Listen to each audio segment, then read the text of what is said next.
قبل يصدعك ما لي بالعالم كرسيب هلا بربرة ما ينالي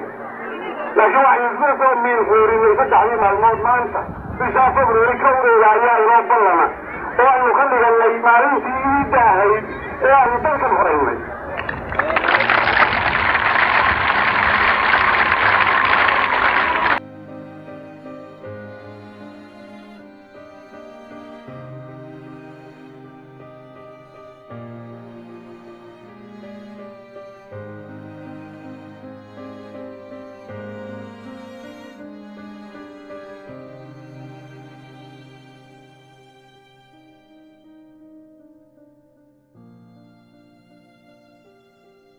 kadib ku dhawaaqistii gooniisutaagga Jamhuuriyadda Somaliland lagaga dhawaaqay magaalada Burco 1991kii waxa waqtiga talada dalka gacanta ku hayay Allah u naxariistay Cabdiraxmaan Axmed Cali oo ahaa madaxweynihii ugu horeeyay Somaliland waxa madaxweyne ku xigeenna uu ahaa Xasan Ciise Jaamac muddadaas oo qayb ka mid ah lagu noolaa xasilooni siyaasadeed iyo amni balse muddo yar kadib waxa uu dalku galay dagaalo sokeeyo oo muddo socday bulshaduna dib ugu barakaceen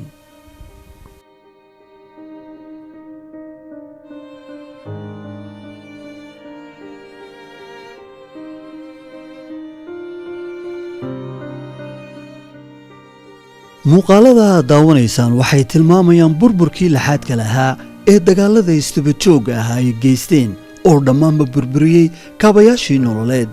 muuqaalkani waa magaalada Hargeysa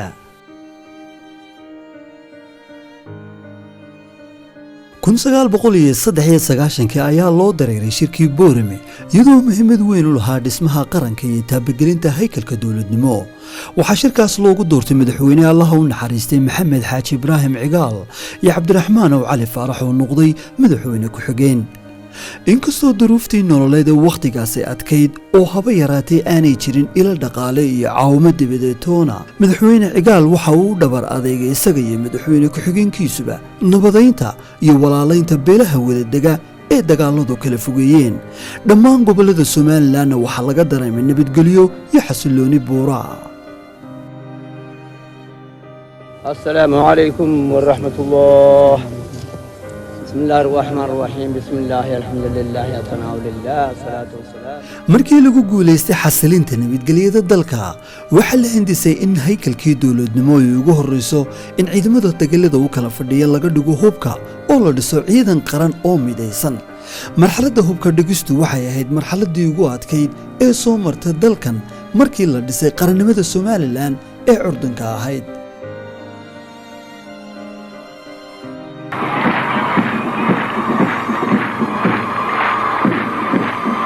madaxweyne Cigaal Allah u naxariistay waxa uu bulshadii ku dhaqnayd magaalada Hargeysa isugu yeeray garoonka kubadda cagta ee Hargeysa Stadium halkaas uu ka jeediyay khudbad taariikhi ah oo uu ka codsanayo beelaha Somaliland inay hubka gacanta ay ku haystaan ku soo wareejiyaan xukuumadda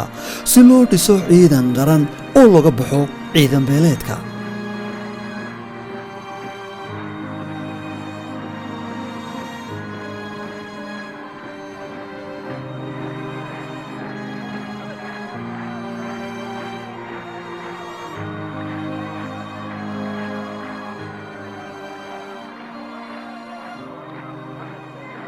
sideed bilood baa ina dhaafay oo aynu tasabasho iyo garnaqsi iyo iswaano iyo iswaano maantana waqtiga aynu qabsanay bisha ka horeeda February ka horeeda weli lixaasaka lixaas ayaa weli ka waxa weeye maalintaas wixii gacan inagaga jiray huwa meeshii dhaqaalaha laga fadhiyo waa inaan laynaga haysanin maadaama ay xukuumaddaasi ahayd mid taagteedu kooban yahay balse ay bulshadu ku kalsoonayd beelaha Somaliland waxay isweydiiyeen ciddii ku horeyn lahayd wareejinta hubka oo ku dhiirata iyadoo ay duruuf badan ay ku gudaamayeen dalka oo aan la hubin mustaqbalka nabadgelyo ee waqtigaas jiray qiimaanu idinku yeelayna dalkanaanu idin dejinayna wax ka dheefa ku horeeya noqonaysa waa idin dhisayna maanta madmadowga idinka muuqda wa idinka fiinaynaayo dadkooda oo raacaya oo ku guursaday oo ku dhalay oo ku dhaqay baan idinka dhigay bishaa kowdeeda markay tahay suuqa baabuurka soo maray qoritaaran yahay taangiga batroolka intaynu furaaday ka xidhuuday moodashii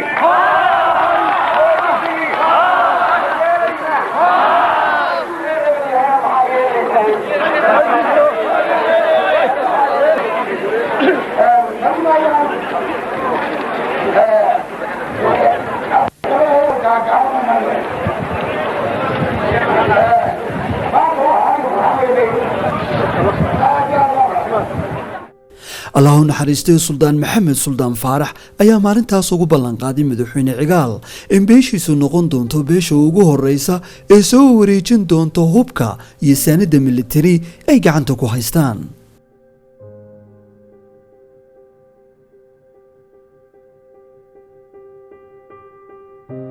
maxamed kowsar cabdilaahi oo ka mid ahaa saraakiishii SNM oon ku booqday gurigiisa isagoo xanuun u jiifa ayaa iga sheekeeyey sababtii iyo doodii wareejinta hubka.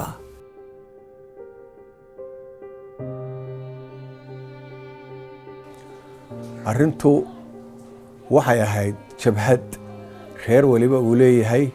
dabeetana meel walba reerba reer dhaco amba iyagu gudahoodiiba ay isdhacaan ayay ciidamadu u badnaayeen. waxaan nagu dhashay markaasi annaga haddii aanu nahay beeshii arab haddaanu nahay waxaan nagu dhashay dadku amba ha soo xareeya ciidamada amba yuu soo xaraynin innagu inaanu ciidanka xarayno oo haddii eebba xukunkeeda leeyahay dowladda ku wareejino. maxamed xaaji ibraahim cigaal oo madaxa ka ahaa madaxweyne ku-xigeenkiisuna uu ahaa cabdiraxmaan aw faarax cabdiraxmaan aw cali faarax oo ahaa. dabeeto waxa dhacday in suldaan maxamed noo yimid saraakiishii arab ee faraa badnayd annagoo ah iyo quuloo wasiira iyo dayib oo wasiire maxamed axmed dayib oo wasiira iyo quulo aadan dool oo wasiira ayaa noo yimid saraakiishayadii iyo dadweynaha iyagii kale. markii ay noo yimaadeen suldaan maxamed dhinacna wuxuu ka ahaa hogaamiyaha beesha dhinacna mujaahid buu ka ahaa oo de kuwii ugu soo horreeyey soo galay ayuu ka ahaa isaga iyo quulo aadan doolba. saraakiishadii waa la isugu yeedhay dabeetana sancaani ciidan weynaha kolkii la isugu yeedhay waxay dhahan caynkan ku noolaan kari mayno beeluhuna reer waliba ciidan buu leeyahay dee waana la kala baqanayaa nin walaba ciidan buu haystaa ciidankeena inaynu xarayno ayay nala tahay maxay idinla tahay. dabeetana waxaanu ku go'aansanay inaanu xarayno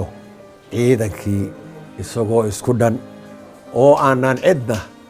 ka baqanahayn haddaanu nahay dee mujaahidiintii iyo beesha arab midtoona. sidoo kale xasan axmed ubaxle xasan geni oo isna ka mid ahaa saraakiishii jabhaddii SNM ayaa iga warramay siday ugu qanceen wareejinta hubkay hayeen iyo siday uga qaybgeli lahaayeen dhismaha ciidamo uu qaranku yeelan doono.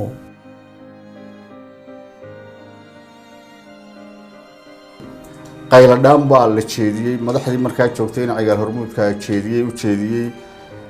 in ciidamada ciddii u horeyn doono la siin doono bilad caalamiga abaalgudna looga dhigi doono biladda caalamiga kuu sheegayo. arrin siyaasadeed oo aada u qiimale ayay ahayd. rogrog awgii waxaan isu nimi anagoo dhowrnina waxaanuu nimi suldaan maxamed suldaan faarax. suldaan maxamed suldaan faarax uu ahaa ninkii keliyahaa ee ururka jabhadda ku jiray wax suldaana. waanu isu tagnay annagaa isu horreynay dhowr sarkaal aanu ahayn baa isu horreeyey. laba wasiiroo dowladda ka mid ahaa oo dayib iyo quulle allah yarxamo ka mid ahaa baanu tagnay. arrintii baan rogrognay waxaanu ka tashanaynaa inaynu ugu horeyno ciddan hubka dhigta aanu abaabulaan ugu horeysiino intaynu isugu tagno مسؤول مهان أرتي وحن ركركنا سلطان محمد سلطان فارح يعني كل وقت نجح حرينه وبقيت الطبنات بحرينيسا كل دولة ديسي إعلامي كل وقت 2 February 1994 abaara 9kii iyo barkii subaxnimo ayaa gutooyinka Sancaani ku soo wareejiyeen hubkoodii Hargeysa Stadium oo isugu yimaadeen dadweyne aad u tiro badan oo goobjoog ka ahaa hubka dhigistii gutooyinka Sancaani sidaasna ay ku mutaysteen biladii gobonimada iyo haybadda ay maalintaasi lahayd oo madaxweyne Cigaal Allah u naxariistay oo ugu ballan qaaday balse waayadan dambe marka la xusayo aasaaska ciidamada Somaliland aan la soo qaadin beelihii ku dhiiraday inay hubkoodii ku wareejiyaan xukuumadii jirtay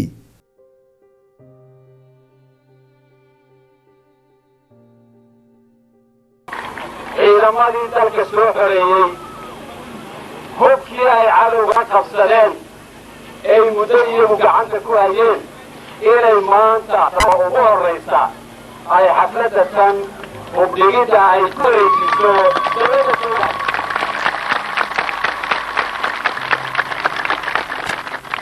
Sancaani waxaanu leenahay waad mudantihiin ku soo dhawaada haddaad maanta ugu horraysaan oo dhulka dhigteen gaadiidkii iyo teknikadii inaad wareejinaysaan aykuuya baan idin leedahay SNM maanta haddii aanay ahayn ta la xisaabinayo ee wax la weydiinayo ee wax laga sugayo ee la leeyahay maxaad halkan u hagaajin weyday maxaad halkan wax uga qaban weyday ee ay tahay ta iyadu xisaabtanaysa ilaahay baa wax xamdiyaa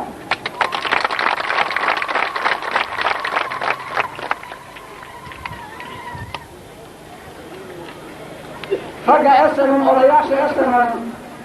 salaadiinta SNM marka hore odayaasha iyo mushaahda SNM dhalinyarada SNM ee mujaahidiinta ah gaar ahaan kuwa naafada ah walaalayaal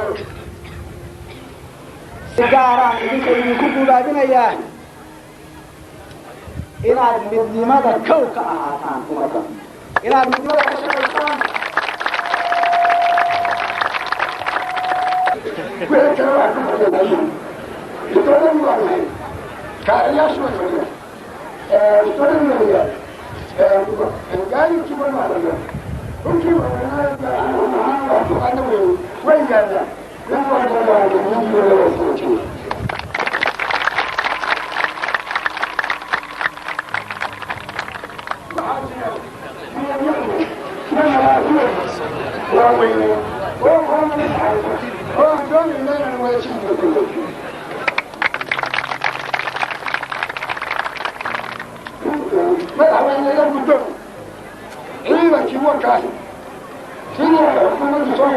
maanta Sancaani guusada Sancaani ayaa iyadoo ku laba noqotay intanaynu maanta u yidhahno dalkii aynu xoraynay ugu horraynta waxaynu u dabaaldegaynaa waxa weeye way la kulmeen uu Sancaani maanta waxaynu u dabaaldegaynaa waxa weeye jabhadeennii la odhan jiray SNM ayaynu maanta u dabaaldegaynaa iyo mugtayda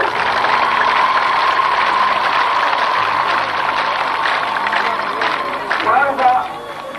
iyo maalmaha kale ee sanadooba ka dambayn doona waxa weeye maantoo kale marka la joogo ninkii aan SNM ahayn oo anigu aan u horreeyaayo madaxa hoos dhig ragga SNM baa madaxa taagiya wuxuu SNM ayaa madaxa taagiya maalin weyne maanta wey waa maalinta Cabdilaahi Qarse inuu sheegayo si hore waa tii murgacatay ta kale maanta wey maalintan ku noqotay maalin xaaliga oo weliga dhammaanay oo weliga tooyaayay oo weliga qarsoomay oo weliga qalbigeeda ka baxay ilanta isu dumarkow ilmaha ku habamay oo halkii aafiimada la duwan jirtay uga laqina SNM laakiin madaxaasi cabdiraxmaan بيزيايو يوسف حسن كوطار ومجا عامر كوين نسي وشيغا ما انت ولا يوم وكين تركن تورس لحظة ما انت المقرارة ما انت وحا ويا كالكوف حبيبي كوين ناقر